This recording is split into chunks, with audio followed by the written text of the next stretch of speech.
Monsieur Slaoui, merci d'être avec nous. Merci de m'avoir. Avec plaisir. Alors, est-ce que vous pouvez, au mois de mai, on vous a donné une mission qui semblait presque impossible, en 6 mois ou moins peut-être, faire développer des vaccins. Est-ce que maintenant vous dites, ou vous dites presque mission accomplie? Oui, le mot presque est très important, évidemment. On a fait, franchement, on a progressé de manière très satisfaisante, très rapide, sans mettre en péril la sécurité et l'innocuité des vaccins. Nous sommes très contents des résultats actuels avec les vaccins de Pfizer et de Moderna. Nous sommes aussi satisfaits avec les résultats du vaccin de AstraZeneca, quoique nous devrons essayer de comprendre un peu plus pourquoi il y a quelques variations dans l'efficacité du vaccin en fonction des conditions d'utilisation. Mais oui, nous sommes très satisfaits. On sait maintenant qu'un vaccin est possible. On sait qu'on a pris les bonnes voies d'un point de vue de recherche ainsi que d'un point de vue du développement et de la manufacture. Et le prochain défi, ce sera premièrement avoir l'approbation de la Food and Drug Administration et deuxièmement, de manière critique, effectuer la distribution et l'administration du vaccin à une majorité des Américains.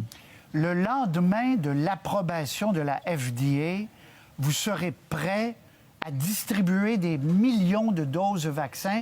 Donc, est-ce à dire que déjà, aujourd'hui, il y a dans des entrepôts réfrigérés, déjà combien de doses vous avez déjà de produites? Écoutez, pour le vaccin de Pfizer, il y a à peu près 6,5 millions de doses qui sont produites actuellement. Pour le vaccin Moderna, il y a à peu près 2 millions de doses qui sont produites.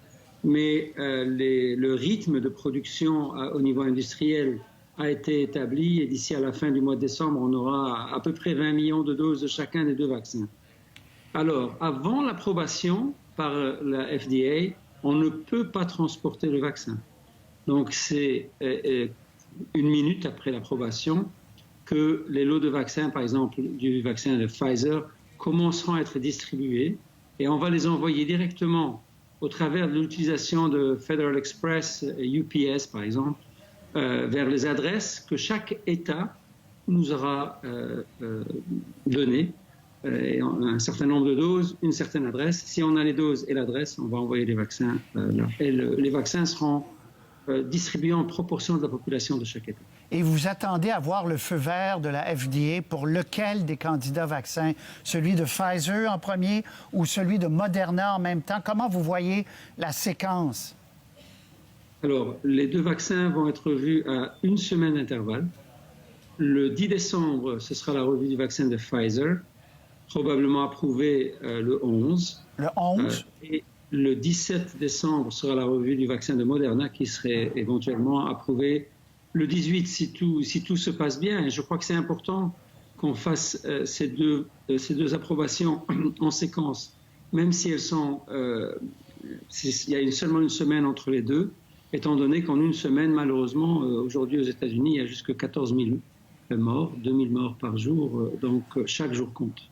Et au lendemain d'un feu vert éventuel, vous dites, là, le rythme de production aussi va s'intensifier et on sera en mesure de distribuer combien de doses, parlons juste des États-Unis là, pour simplifier, combien de doses d'ici le mois de mars, par exemple? Alors écoutez, pour les deux vaccins, celui de Moderna et de Pfizer, on sera à peu près entre 25 et 30 millions de doses pour chacun pour les mois de janvier, février et mars. Seulement, ce qu'on prévoit, c'est que probablement à la fin du mois de janvier ou au début du mois de février, éventuellement 2 autres vaccins seront approuvés. Le vaccin de Johnson & Johnson, oui, qui est en fait un vaccin 1 dose, donc une seule injection, et le vaccin de AstraZeneca, si on résout toutes les questions qui sont autour pour l'instant. Et là, on aura, au travers de ces 2 autres vaccins, assez de vaccins pour vacciner entre 50 et 60 millions de personnes par mois, en février et mars. Donc très rapidement, on compte pouvoir vacciner la totalité de la population américaine vers le mois de mai ou juin. Mai ou juin. Donc, c'est une rapidité extraordinaire. Est-ce que quand vous avez accepté cette mission qui pouvait, je le répète, paraître impossible au tout départ, est-ce que vous vous soupçonniez que ça pourrait vraiment, dans les faits, aller aussi vite? Écoutez, si je pensais que ça ne pourrait absolument pas marcher, je ne l'aurais jamais fait. Mais je pensais que c'était possible, mais extrêmement difficile. Et donc, mon attitude personnellement, ça a toujours été le cas, c'est de dire, on peut passer toute sa vie à décrire pourquoi quelque chose ne pourra pas marcher. C'est pas pour ça qu'elle va marcher. Ce qui est important, c'est quand on pense qu'il y a une chance qu'elle marche, il faut foncer, il faut essayer, et puis bon, on risque de rater. Mais dans ce cas-ci, rater, ça veut dire des millions et des millions de personnes qui continuent à mourir et notre vie qui a été complètement chambardée. Donc, je n'ai pas beaucoup hésité, malgré le fait que je ne sois pas du tout un supporter de l'administration Trump. L'important était d'aider la population américaine et du monde, étant donné que ces vaccins vont être disponibles au travers du monde. On sait que M. Trump a mis énormément de pression sur le monde scientifique pour que ça aille vite, tellement qu'il y a eu une pleine page de publicité des grandes pharmaceutiques il y a quelques mois en disant Mesdames et messieurs, nous n'allons pas mettre sur le marché un produit qui ne serait pas de haute qualité. Dans le Wall Street Journal, on a vu une pleine page. Est-ce que il vous faisait... Dans quelle mesure vous sentiez la pression personnellement de M. Trump dans votre travail? Franchement, absolument aucune pression de la part du président lui-même. Énorme pression de la part de la pandémie, de la part du virus, je dirais, étant donné qu'on voyait que chaque fois, il y avait une vague, et puis on avait un petit répit, puis une deuxième vague, et puis maintenant une troisième vague. Donc la pression, elle venait de là, franchement. Moi, j'avais mis comme condition pour prendre ce rôle deux choses. Un, c'est qu'on soit empowered, je m'excuse, je ne trouve pas le mot en français. Vous ayez tous les pouvoirs nécessaires pour faire votre travail. Qu'on puisse prendre les décisions, qu'il n'y ait pas une bureaucratie, il fallait qu'on fonce. Et deuxièmement, qu'il n'y ait pas d'interférence politique. Et il n'y a pas eu d'interférence politique.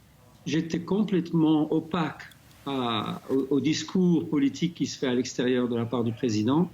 Donc, j'ai pas de problème. Franchement, ce qui m'a un peu plus embêté étaient des attaques très personnelles de la part d'autres politiciens que je trouvais réellement déplacées. Et bon, j'ai mis un certain temps à les digérer, je dirais, et puis voilà. Vous faites référence à des politiciens qui ont laissé entendre que vous étiez de connivence avec M. Trump pour aller trop vite? Non, c'était surtout que je faisais ça pour gagner de l'argent. Alors qu'en fait, j'ai tout laissé tomber. Je ne suis pas payé pour ce rôle. Je le fais de manière bénévole. Et j'ai mis mon expérience et mon expertise et mon énergie à la disposition du pays et du monde. Et je trouvais que c'était vraiment malsain de m'utiliser en tant que cible, parce qu'évidemment, le vrai objectif était Trump, mais moi, j'ai rien à voir avec Trump. Oui, mais de toute façon, vous avez très, très, très bien gagné votre vie avec...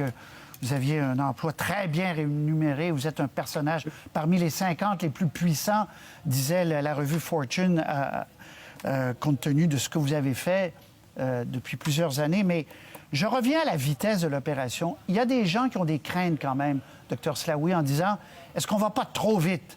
Est-ce que oui, bien sûr que c'est une guerre, il y a des gens qui meurent, mais si on va trop vite, on n'a pas confiance au vaccin. Comment vous pouvez rassurer les craintes des gens qui se disent quand même 6 mois, c'est peut-être beaucoup, là? Alors, bon, premièrement, c'est une question très importante. Deuxièmement, je pense que le contexte politique dans lequel le développement se sentait donc, pendant les élections, etc., a exacerbé le potentiel de crainte et d'absence de confiance. Troisièmement, la transparence totale de tous les résultats, de toutes les activités, est le seul moyen qu'on ait pour essayer d'aider les gens à se convaincre eux-mêmes ou à se laisser convaincre par les personnes dans lesquelles ils ont confiance que ces vaccins ont été développés de manière très rapide, non pas parce qu'on a coupé des choses qui étaient importantes à faire, mais parce que, premièrement, on a utilisé des plateformes technologiques dans lesquelles des investissements ont été faits depuis 10-15 ans, qui ont permis d'aller très très vite dans les parties de recherche en amont de la découverte du vaccin lui-même. Le fait qu'on a utilisé ces plateformes pour essayer de faire un vaccin contre SARS-1 qui était apparu, vous vous rappelez probablement, en Asie du Sud-Est, et aussi contre MERS qui était apparu au Moyen-Orient, qui sont des virus très semblables au Covid-19.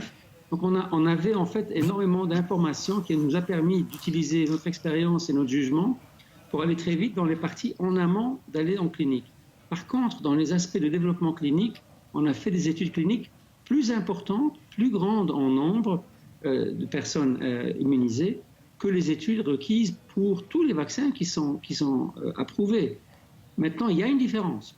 La différence, c'est qu'on ne connaît pas encore pour ces vaccins l'innocuité à très long terme. À long terme, on va avoir un follow-up de 6 mois ou 7 mois, mais ça, c'est pratiquement par définition. Il y a 2000 personnes qui meurent par jour. Ça, c'est le risque qu'on connaît. Le risque conceptuel pour lequel nous n'avons aucune évidence qu'il existe, mais on n'a pas d'évidence qu'il n'existe pas, et le risque à très long terme. Mais il y a une chose très importante. On a regardé dans les dossiers de la FDA sur plusieurs centaines de milliers de personnes qui ont participé aux études vaccinales dans les 40 ans antérieurs, que 95%, je pense qu'on dit 90 au Canada, non, 95% des effets secondaires importants, sérieux, ont lieu après vaccination, après qu'on ait complété sa vaccination et dans les 2 mois qui suivent le fait, en fait, dans les 45 jours qui suivent fait qu'on ait terminé sa vaccination. On a déjà ces observations pour les 2 vaccins qui vont être revus prochainement. On n'a pas d'effets secondaires sérieux pendant cette... D'accord. Donc, on n'a pas tourné les coins ronds, vous dites, et on avait des plateformes prêtes qui avaient été développées depuis plusieurs années, puis on s'est emparé de ces bolides-là. Est-ce que vous avez, M. Slaoui, espoir que les 6 candidats vaccins, là, actuellement, les plus connus, vont tous aboutir, ou finalement, on va peut-être se retrouver avec 3 ou 4 à la fin? Alors écoutez, évidemment, je ne peux pas être certain, il faudra attendre les résultats finaux, mais en fonction du fait que les premiers vaccins ont 95% d'efficacité, ce qui est pratiquement une assurance complète contre l'infection, contre la maladie, je pense que les autres vaccins vont être positifs. Est-ce qu'ils vont être à 95% ou à 70 ou 80%? On verra. Je pense que l'efficacité sera élevée, mais bon, les prochains jours nous montreront, les prochains mois. On aime beaucoup les Belges, mais nous, c'est 95 qu'on dit. Mais on salue les Belges quand même. Vous avez été là un certain nombre d'années. Docteur Slaoui, en terminant, le Canada, nous, on sait... le premier ministre Trudeau a dit aux Canadiens il y a 3 jours, nous, on devra attendre que les autres se servent parce qu'on n'a pas de capacité de production au Canada. D'après vous, le délai entre ce que vous allez avoir là, comme service aux États-Unis et des pays comme le Canada? Écoutez, je ne peux pas vous dire franchement. Ce que je sais, c'est que les premières doses fabriquées sur le sol américain seront pour le public américain.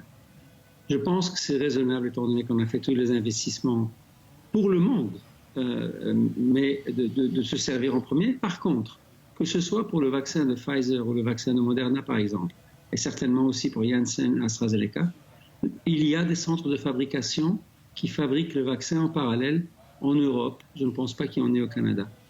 Je sais qu'il y a aussi une entreprise canadienne, Medicago, qui produit un vaccin dans des plantes et qui éventuellement pourrait aussi avoir son vaccin disponible. Donc, et le gouvernement canadien a acheté 200 millions de doses des différents candidats, mais il y aura un décalage, comme vous dites, puis vous servez en premier. Est-ce que les pharmaceutiques, en terminant, Dr Slaoui, vont faire une fortune avec ça au cours des prochaines années? Franchement, je ne pense pas. Je ne pense pas. Je pense que, en fait, ce virus, une fois qu'on est protégé une fois, étant donné qu'il ne mute pas de manière relevante pour la protection, on va être protégé à long terme. Peut-être faudra-t-il avoir une dose de boost tous les 5 ans ou quelque chose comme ça, mais je ne pense pas que ce sera très souvent. Donc, ce n'est pas un très grand marché.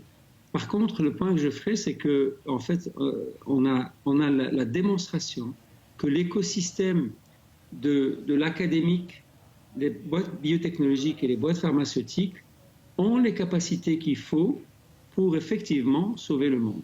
Je suis vraiment content que ce virus, malheureusement, qui est en train de ravager la manière dont on vit, ne tue que probablement 1 personne sur 1000 qui sont infectées. Quand on pense, par exemple, qu'Ebola tue 90% des personnes qui sont infectées, ça aurait été une catastrophe horrible. Mais ce qui est rassurant, c'est que nous avons la connaissance, la technologie et l'infrastructure et l'industrie qu'il faut pour répondre à ce genre de risques qui malheureusement vont continuer à exister. Merci. Vous dites, jamais M. Trump ne m'a mis de la pression personnellement, ne m'a appelé en disant « Mais qu'est-ce que tu fabriques? Vite, vite, vite, je veux que ça soit fait avant le 3 novembre, avant le vote. » Ça n'est jamais arrivé, ça. Ça n'est jamais arrivé. Il l'a dit évidemment dans des discours, mais absolument jamais, jamais. Docteur Moncef Slaoui, merci beaucoup de nous avoir parlé. C'est vraiment très intéressant. Vous êtes peut-être un des hommes les plus occupés de la planète actuellement. J'apprécie énormément nos auditeurs, nos téléspectateurs aussi. À bientôt et bonne chance pour la suite. On va attendre le 11 décembre. J'ai noté la FDA pour le premier vaccin Pfizer, le feu vert ou non. Merci beaucoup. Merci. Au revoir. Au revoir.